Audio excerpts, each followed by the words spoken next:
Shoperations allows you to customize your view on the most frequently used pages, budgets, events, and invoices. Look for the Settings button in the top right, beside the orange Add buttons.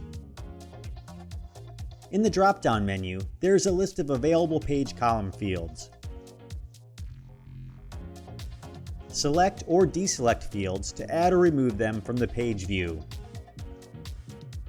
You can rearrange the fields by clicking and dragging a field to a new spot in the list. Your page view will update as you make changes here. Your preferences will be saved until you change them again.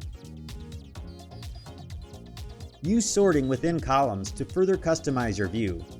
For example, sort events or budgets by descending or ascending amounts, or sort events by status versus alphabetically. Remember, these customizations are available on budgets, events, and invoice pages for your convenience.